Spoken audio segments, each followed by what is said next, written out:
जब हम देखते हैं कि लारावेल एपीआई को यूज़ करके जो हमने टू डू लिस्ट की आइटम डाटाबेस में अपलोड की थी, उनको किस तरीके से यहाँ पे लिस्ट करते हैं जब आप इस पेज के ऊपर विजिट करेंगे फर्स्ट टाइम में। तो इसको करने का सिंपल तरीका, पहले आप अपने कंट्रोलर में चले जाएंगे, यहाँ पे टू डू कंट्रोलर में जाना है आपने। कंट्रोलर में जाके हमारे पास यहाँ पे इंडेक्स का फंक्शन क्रिएट हुआ। अब मैं यहाँ से ये कमेंट रिमूव कर देता हूँ। यहाँ पे आपने लिखना है रिटर्न। रिटर्न के बाद आपने करना है to do scope resolution operator latest, यहाँ पे आप लिख देंगे गेट। ठीक है जी, तो मैं ये कर रहा हूँ कि जितना भी हमारे पास डाटा है लेटेस्ट वो यहाँ पे फेच कर रहा हूँ सारा, और यहाँ पे गेट करेंगे तो ये अरे में हमारे पास अवेलेबल होगा। इसके बाकी आप चाहें तो यहाँ पे रिलेशनशिप्स अगर हैं वो पास कर सकते हैं, आगे चल के हम देखेंगे सारा कुछ। पेजिनेशन चाहे वो पास कर सकते हैं, चंक्स में करना चाहे वो कर सकते हैं, विद करना चाहे वो कर सकते हैं, जो से मर्जी यहाँ पे फंक्शन जो लारावेल में अवेलेबल है आपको वो आप यूज कर सकते हैं। यहाँ पे मैं चाहता हूँ कि लेटेस्ट वाले सारे हमारे पास जितने भी टू डूज है वो यहाँ पे फेच होके आ जाए। ठीक है, फिर आपने जाना है API.php में, यहाँ पे जाके आपने इसका राउट क्रिएट करना है। यहाँ पे जो हमारा फंक्शन था वो था इंडेक्स, ये वाला नेम आ जाएगा यहाँ पे। फिर इसके बाद मैं इसका नाम रख देता हूँ टू डूज, और इसका मेथड जो हम कर देते हैं पोस्ट का। ठीक है, ये सिंपल, हमने हमारा राउट भी क्रिएट हो गया। अब हमने जाना है इंडेक्स के अंदर। इंडेक्स में जाके आपने यहाँ पे स्क्रॉल डाउन करना है। यहाँ पे आपने ना इसको सेटअप के अंदर डायरेक्ट कॉल करना है। आप बेशक चाहे तो यहाँ पे ट्राई कैच को यूज कर सकते हैं। मैं यहाँ पे लिखता हूँ const data is equal to await, क्योंकि आप यहाँ पे सेटअप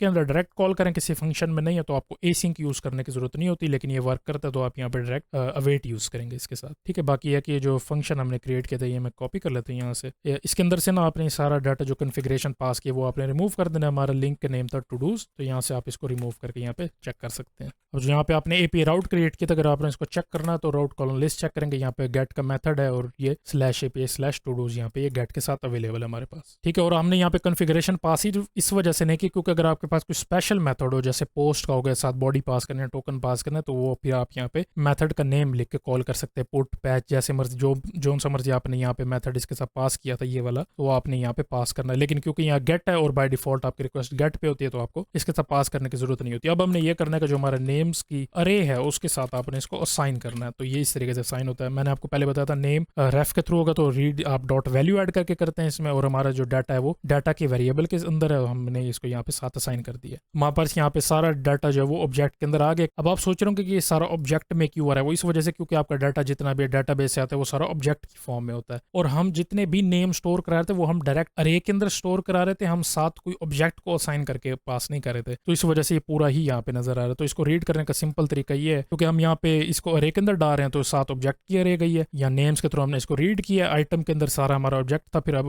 ऑब्जेक्ट हमने यहाँ पे इसके कंपोनेंट को पास किया, तो हमारा जो आइटम है इसके अंदर से आपने रीड करना। तो यहाँ पे आप आइटम में जाएंगे, आइटम डॉट व्यू, और यहाँ पे देख सकते हैं कि आइटम डॉट वैल्यू पास करेंगे, क्योंकि हमारे पास सिंगल ऑब्जेक्ट जो है ये कंप्लीट आ रहा है। इसके अंदर से आपने नेम रीड करना, तो यहाँ पे आप डॉट नेम इसके साथ पास कर देंगे। इसको सेव करेंगे, यहाँ पे देखें ये शो हो रहा है। अब हमारे पास दो प्रॉब्लम आएंगे, वो ये है कि अगर मैं यहाँ पे आके अपना नाम लिखता हूँ, मैं ऐड करता हूँ, तो ये देख सकते हैं कि यहाँ पे ये पास नहीं हुआ साथ, और यहाँ पे कुछ भी लिखा नहीं है। वो ये इस वजह से हुआ क्योंकि हमने यहाँ पे ना नेम डॉट वैल्यू दी हुई है, क्योंकि हम पहले डायरेक्ट भेज रहे थे, किसी ऑब्जेक्ट को साइन नहीं कर रहे थे, इस वजह से ये डायरेक्ट यहाँ पे शो नहीं हो सकता। अब हम ये कर सकते हैं कि जो हमने यहाँ पे ना टू डू में जब ये क्रिएट किया था, स्टोर कर रहे थे, तो यहाँ पे ना हमारे रिस्पॉन्स के अंदर ये डाटा आता है, तो आप इसको यहाँ से रीड कर सकते हैं। तो आपने यहाँ पे वापस आ जाना है, वापस यहाँ पे जो डाटा है इसके अंदर ये स्टोर है, तो ये पहले आ जाएगा यहाँ पे डाटा का वेरिएबल आ जाएगा, फिर उसके अंदर से आपने इस की को रीड करना है। यहाँ पे आपने लिख देना डाटा, ये कंसोल डॉट लॉग में यहाँ से रिमूव कर देता हूँ। इसको सेव करेंगे, इसको रिफ्रेश करता हूँ मैं। यहाँ पे आके ये देख सकते हैं कि एमर लिखा आ रहा है। मैं दोबारा यहाँ पे उस्मान लिखता हूँ, इसको ऐड करता हूँ,